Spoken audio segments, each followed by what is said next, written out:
You can see the shadow of the mic. Oh, hey. Oh, hey. Oh. The mic really wants to be involved. Good morning, everybody. My name is Brooke. And I'm Eric. And we are engaged. We have another very special guest with us today. This is Karlie. Karlie and I have known each other for about 5 months now, I think. That long? Yeah. Really? I've been in the Sisterhood since July. You have been? Yeah. It's kind of crazy. So for people who don't know you, who is Karlie in the Sisterhood, in the trades, and outside? All right, so I am a third-year union pipe fitter out of local 392 in Cincinnati, and I am also a co-founder of the Sisterhood of Trades. Right. What kind of pushed you towards pipe fitting? Like, I know you and I have talked about it before, and obviously Eric has been around and heard some of it, but he hasn't heard the full story, and we know our viewers haven't heard the full story. So why pipe fitting over everything else?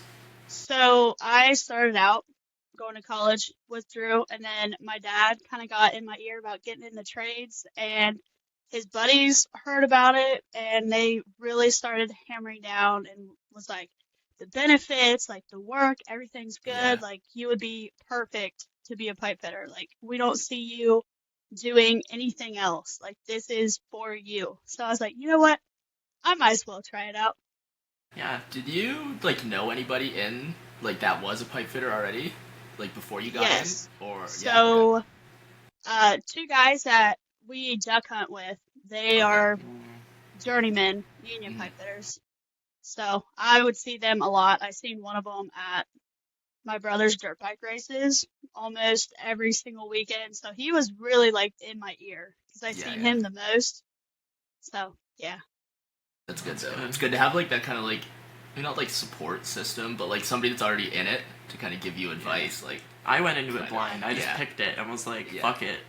I was a plumber at first, but being a union pipe fitter is completely different. They don't actually correlate at all. No. I'm not gonna lie. Not even a little bit. So you touched on the Sisterhood. Obviously everybody who listens to our podcast knows what the Sisterhood is because I don't shut the fuck up about it ever. But you are the COO, which is you're my boss. I technically report to you, which is crazy if you think about it. So being the COO of the Sisterhood, what does that actually look like on a day-to-day? What do you do? So it's the Chief of Operations Officer. I basically go through, make sure everything's running well. I obviously still try to go in and do other stuff as well. Communicate with everyone in the group chat, make social media posts, and really just try to do a lot of networking and outreach to get more women into the trades, more people in general interested in joining the trades, and just educate them on how important it is for our society to have more trades workers. I know one of your main roles is the social media side of it, especially the Instagram and the TikTok. So when it comes to kind of networking and talking to people there, what do you feel like the conversations kind of consist of? Are people open to it? Are they excited about it? What do you kind of see in those messages that you receive through the social medias? So most of them are people that are already in the trades or in trade school or apprenticeships. So most of it is actually wanting to be in our group chat. I don't get too many of interested people, but there are some. And I feel most of the curious somehow come through my social media. I was gonna say, you get a lot of curious about the trades people. Yeah. There's probably 1 in 10 maybe that reach out through the TikTok, and they're like, I had one that was a nurse practitioner or something. She was in nursing, and she's like, I've always thought about being in the trades, getting into it, but I don't know where to start. Me being me, I'm like, look up your local union and see, you can join, or you could look at the NAB2 website, and they have a breakdown of all the trades, what they do, and you could get a good idea from that to see what you're kind of interested in. Yeah. Or you go to the Sisterhood of Trades website at www.sisterhoodoftrades.com and you can talk to just throw that out there. any 6 of us on the admin. All of us are reachable by the website, of course, and then Yeah. I will probably come up on your For You page if you don't go to the website, so I will find you one way or another. That's very true. You'll probably find her one day. Oh, for sure. You guys also just hit 1,000 members today as we're recording this, which is did. huge. I woke up this morning, we were at 998. Yeah. And then we got a new member, and I was like, oh my god, guys, $9.99, like, one more member. And then literally, as I'm going to record something for the Instagram about us being at 999 members, I saw the join log pop up, and I was like, oh. So about that. As soon as we got to 999, I sent the link to somebody in the TikTok. So I was like, please join this. Yeah. So I don't know if it was her or not. we're actually at 1001 now, I think. Yeah, 1001. Damn. Got another one, eh? Let's go. We're doing so good. Yep. What skills from the job site carry over to, like, being in a leadership position at the Sisterhood? Definitely communication, being able Yeah. to talk to people, which That's huge. sometimes I have an issue with. It's okay. I think we all My have tone. Be PR'd every now and then. Tell it how it is. Right? Sometimes the tone in my words don't carry over, and Yeah. it gets It's just because you care. You're just passionate. Yeah, just passionate, that's It's all it is. okay. Yeah. There's nothing wrong with that. Some people have to tell it how it is, right? That's true. But kind of on that note about you needing to be PR'd every now and then, what's something about the behind-the-scenes work that we do that you think a lot of people would be surprised in? Behind the scenes, definitely our mod squad chat. There is actually a lot of work that go behind the scenes, especially with Cece because she is the Discord queen. Yeah. Yeah. She's doing So- stuff at like 3 in the morning for us, Yeah. which is like Yeah. 11 p.m. for her, but still, it's crazy. You wake up and the whole server looks completely different, and you're like, Yeah. okay, now I gotta What?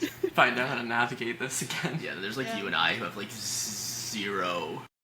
I am not Technical. technically advanced. This Yeah. is the most technically Yeah. advanced thing that Yeah, I like do. we had your mom call us Yeah. the other night, being like, "How do I switch over iCloud storage?" And both of us were like, "Oh, I don't Uh, know.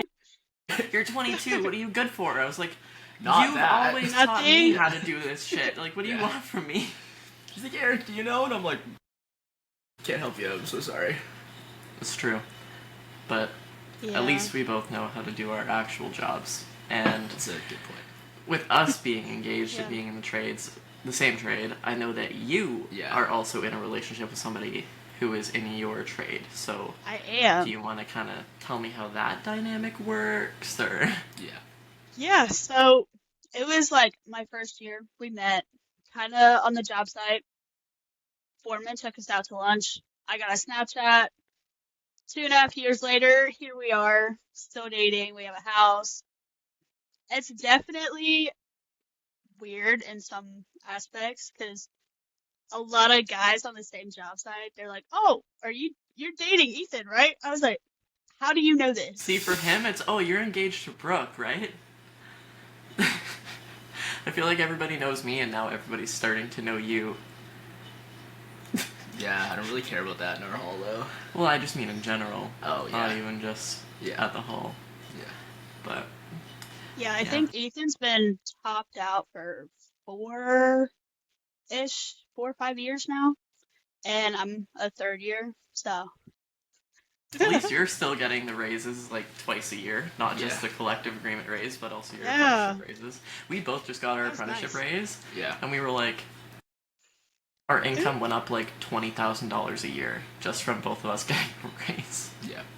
We hell were yeah. like, ooh, time to move. Obviously, like, because we kind of were in the same situation. So, like, what are your like biggest pros dating somebody in the same trade? One of the biggest ones is coming home, and if I have a question, I could ask him, like, Yeah. what do I do in this situation? He's like, oh, well, you gotta do this, this, and this. No, that's very true. Yeah. So we kind of have the same And- thing too. Yeah. He knows a lot of people being in longer than I have, Yeah. so he kind of navigates on who's good, who's bad, who I should talk to, who I shouldn't talk to, that kind of stuff. Well, that helps, for sure. So we have so many members that are Oh, local. That there's it's like, so many, like, there's been times, okay, funny story. My favorite club downtown, I'm not going to name drop it, but my favorite club downtown, I had my business agent's card in the back of my phone when I was taking, and I usually keep my ID in the back of my phone too. So I was taking my ID out to give it to him, and then he saw the like local 46 BA card, and he was like, "Are you a plumber?" And I was like, "No, I'm a fitter." Why? And he's like, "Oh, you're with the 46." I was like, "Yeah." He's like, "Oh, I'm with the 46 too. Like, I'm a fifth year." So this bouncer at my favorite club also works for my hall, and now every time we go to that club, we get in for free. Shots with him. Oh, hell yeah. Shout out Sam. I fucking love that guy. Sam, if you're watching, I love you and I miss you. Yeah. But yeah, it's just crazy because our hall's so big. Yeah. I'm in the line I at a club, and this guy's like working there, and he's like, "Oh, I also work the 46." I was like, Yeah. What do you mean? Like there is a decent amount of 46 members that do work security at clubs downtown. Because there's another club literally 10 minutes down the road. I met that guy who's also a plumber at our hall. But yeah, so of course there's lots of pros to dating somebody in the trade. One of our biggest pros is being able to come home and vent about our days, and the other person knows exactly what you're talking about. Yeah. So much venting. Literally the reason we started this podcast. But That's very true. Do you think that there's any kind of challenges to you both working in the same trade? So one of the biggest challenges was him getting over the fact that I'm working around guys all day. And he's had some insecurities in the past, like with his ex relationships. So that's just kind of something we're working on as a couple. And I was like, I'm still going to be here, whether you like it or not. Either we can work through this or we can't. So that's true. Yeah, there's been a couple of situations that we've had where like the other person has been like, "Okay, well, I'm not fucking going anywhere, so like, what are we doing here?" Figure it out. That's a very good point, actually. I was gonna ask you. So you guys met. You were on the same job. Yeah. When you guys met, are you guys still working together? Like at this moment? No.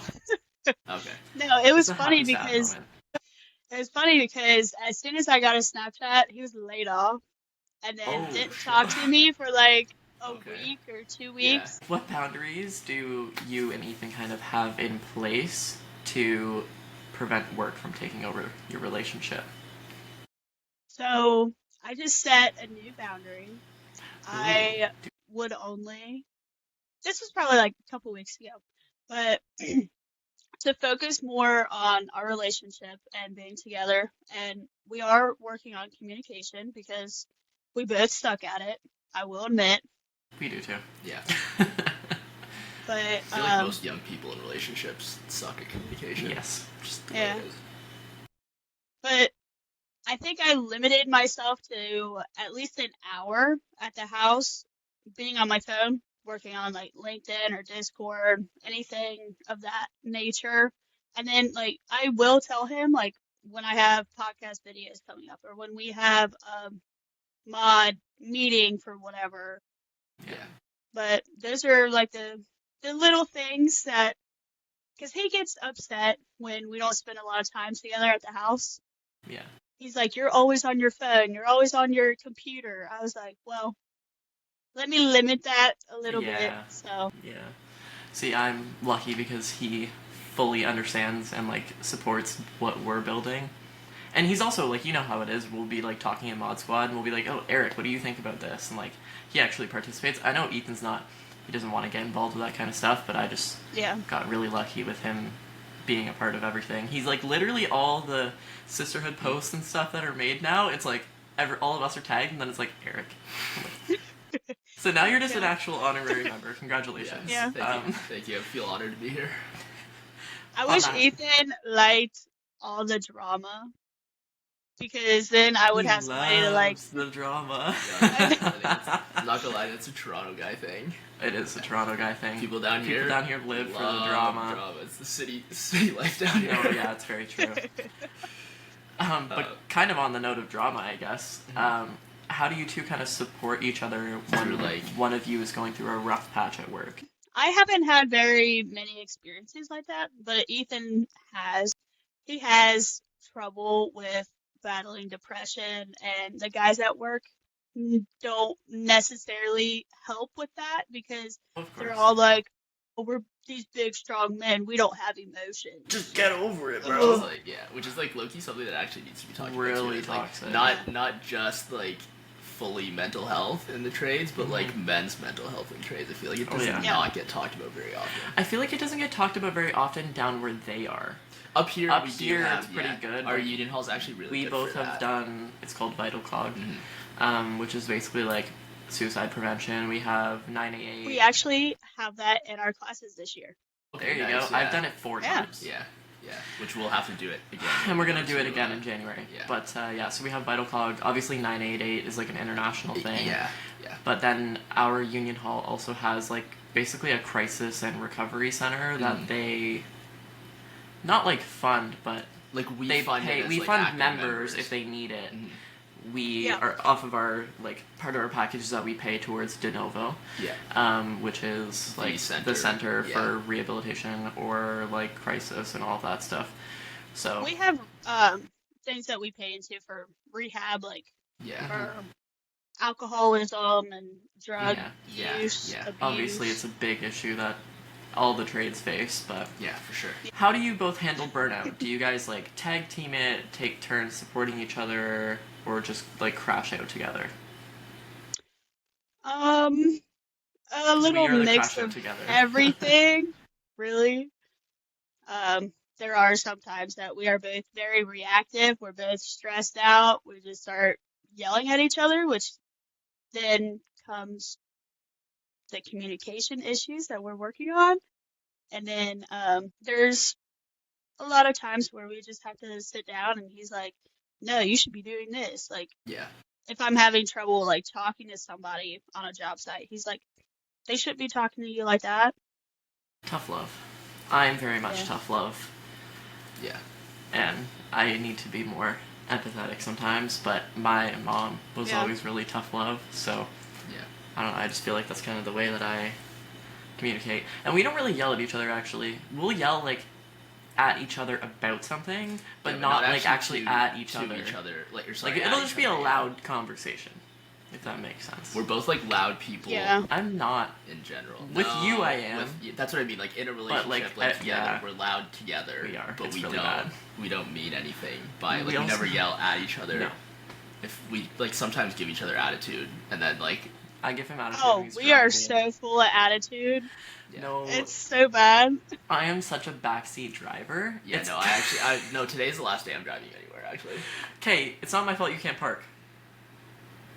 You drive then. Okay. I usually do. I let you drive every now and then. How often do you actually drive? Every day this week. Yeah. So, I'm pretty sure you drove one way and then I got fed up and I drove the other way. That's fine. But how often do you actually drive?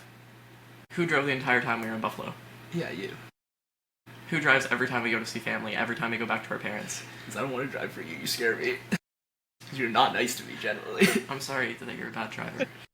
See, there you go. Ethan does the same thing. He's like, you're driving like this? This is why your car's messed up. Can't even admit to your fiancé that's, like, really nice to you. That, You like, are really nice to me. You're just a bad driver. That you're just, like, really mean to me sometimes. To you, but if you were a better driver, I wouldn't have to be. See, there you go. Blaming. Can never fully apologize for something. Just has to blame me. This is how we are. How me and Ethan are. We fucking strangle each other on the pod. Action. Okay, so you mentioned before about how, like, your partner Ethan has had, like, issues with you working on site with, like, all men, obviously.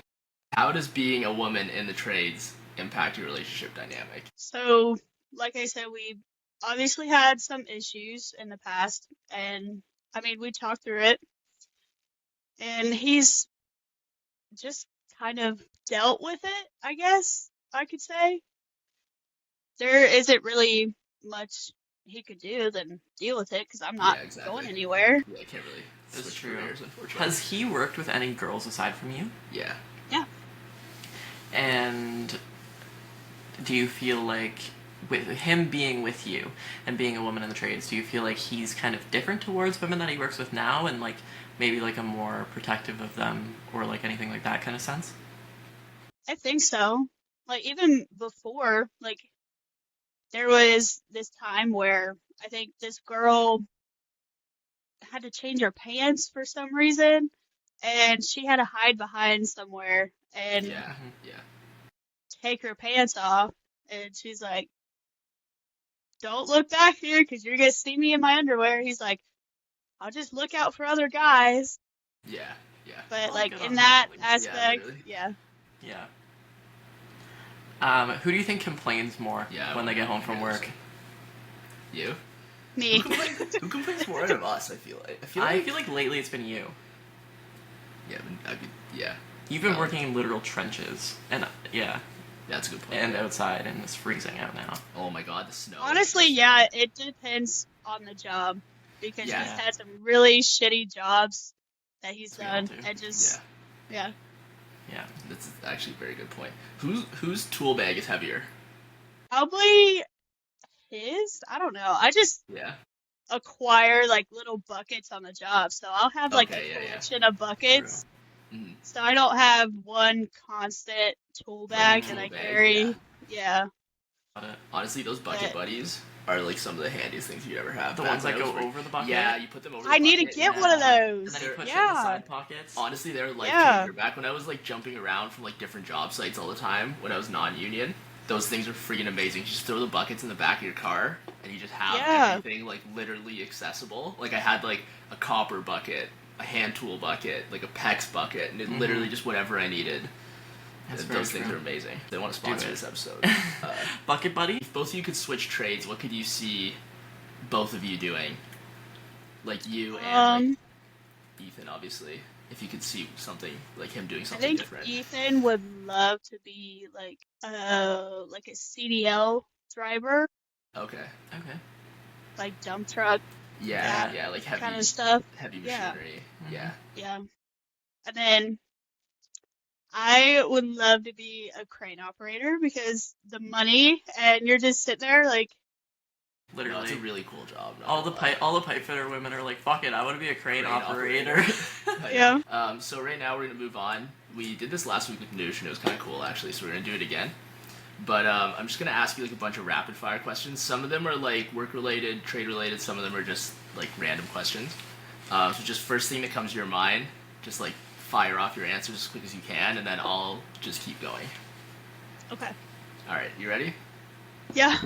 All right. What's the first tool you grab every morning? Channel locks. What's the most underrated tool in your toolbox? Level. What's your favorite part of your job? Stretch and flex. Do you guys actually do that? Yeah. I've never done that Yeah. once in my life. Yeah, we were supposed to. I love it. We never did. Anyways. Now that you've been doing this for a few years, what's something that you refuse to do anymore on the job site? Like a Oh my task. God. I hate putting on the little valve labels, like on the chain, the little metal labels. tagging? Yeah, I hate that. Yes. That's Yes. first year job. Sorry. Yeah, Not it is. sorry. You know what? My foreman used to tag. Huh? Yeah. My foreman was tagging last I was gonna week. say, I was like, that's a first year or a foreman job, I Yeah. feel like. Yeah. yeah, What's the biggest mistake you see beginners make? wrap around. They don't know how to do a wraparound right. Mm-hmm. What's a tool brand that you swear by? There's only one correct answer. There could be two. There's one actually. correct answer. Two. There's Milwaukee. two, but they're both red. Good Yeah. answer. I was gonna say if you say If Hilti. you can say Hilti, Rigid. I'll get that too. Oh yeah, Oh. rigid, Rigid's pipe good tool. too, I guess. Yes. Yeah. What's the hardest material to work with? Galvanized. Yeah. Galvanized anything sucks. What's the most dangerous thing you've had to do on the job site? Probably a straddle 24-inch without like any kind of harness or fall protection, Yeah. and it was like 10 or 392 if you're 15. watching this. Yeah. 392 OSHA. if you're watching this. She did not. This is fiction. Yeah, Ohio yeah. OSHA, don't close your ears. Yeah, I didn't do that. What's your biggest I can't believe this worked moment? There's so many. I don't know, the first time of like that moment is like when we were using a pipe wrench, putting a piece of pipe on the end for leverage. I was like, Okay, holy yeah. shit. Cheater bar. Oh, cheater bar, yeah. Yeah. I use cheater bar like 6 times I've- this week alone. I don't know But- what. It's supposed to be rapid fire. Don't worry, I'll tell the story later. Coffee before work or energy drink? Depends on the day. Most of the time, energy drink, Monster. Do you prefer working solo or with a crew? With a crew. I like talking to people. I'm very social, so Yeah. it's like either I'm talking to myself or I can talk to a bunch of people. Yeah. Very Yeah. true. Morning person or night owl? Morning. Morning. Dogs or cats? Dogs. Text or call? I feel like that's a good one for the sisterhood because you guys are always just kind of On the phone. yeah. Yeah, I feel like more gets done over call. But I also can't remember anything, so I like text to look back and see what Yeah. was said. What's one movie you could quote start to finish? The Hunger Games. Every Really? single one. Yeah. What's your go-to comfort meal? Pasta. Anything Good pasta. choice. Good choice. What's your favorite song to blast in the car? I honestly don't listen to music anymore. I listen to podcasts or YouTube videos. What's a lesson that you learned the hard way on site? How to use a Metabo, I think, the right way. Oh, also, going into using a Metabo, use a file on the inside of your pipe and not your hands. I have Yeah. a picture for that. Huh? Oh, I think I've seen that picture. Yeah, where my glove was full of. Yeah, that was fun. All right, that wraps it up for that. Okay. What advice do you have for couples where one or both people work in the trades? Biggest thing is communication, obviously. Don't talk about the trades too much because one or the other is going to get burnt out. Like, you need to come up with different conversation. Go out on dates, build that connection with your partner, make your relationship a little bit stronger outside of you both being in the trades. What is something that Ethan taught you that's made you a better fitter? Stay humble. Don't get overly excited about anything, especially welding. What's next for you, like both personally and with the sisterhood? So, for me personally, my next goal is to hopefully get a weld cert, and then within the sisterhood, I want to get to 2,000 faster than we Oh, got yeah. to I'm sure. 1,000. I'm sure. Well, it Brooke, only took us like 10 months to get to 1,000. Yeah, that's insane. When you think about it, that's crazy. insane. yeah, That's 100 members a month. Mm. yeah. That's pretty fucking good. No, when you to, think to about me, it. that's insane. That's crazy. Yeah. When you put it into perspective like that, and you realize how quickly this actually grew. Yeah, you start actually like take Yeah. take a step back, look at it, kind of like break it down, and you're like, Yeah. holy shit, like that's insane. That's crazy. You guys are doing Yeah. numbers. That's true. But other than that, like, just trying to get more girls active in the group chat, on social media, clicking on our website. I think that's one of our biggest walls that we need to break down. Okay. Our closing question. We're asking all of our guests this. If you were 2 bolts short of a flange, what would those 2 bolts be in your life? So, obviously, one of them would be caffeine. Can't get enough caffeine. Honestly, Very true. And then another one that ties into that would be sleep. Yeah. My sleep schedule is so too. messed up. Those are kind of like counterintuitive, Yeah. but Well, yeah. Need more sleep. Need more coffee. I'm the same way too. Yeah. yeah. Okay. Tell everybody where they can find you on social media, on your podcast, all of that stuff. You can find me at Karlie Hahn on Instagram, LinkedIn, and TikTok. I also host a podcast called The Union Mic, and tune into that for more union-based education, information, and interviews. Beautiful. All right. Yeah. I think that Yeah. wraps it up. Thank you Yeah, for thanks for joining us, joining. Karlie. Very short notice. We were supposed to Yeah. record another episode today, Yeah. but So that didn't pan out. So, we appreciate you jumping on. of course. Thank you. Cool. I think that's all. We'll see you all in 2 weeks.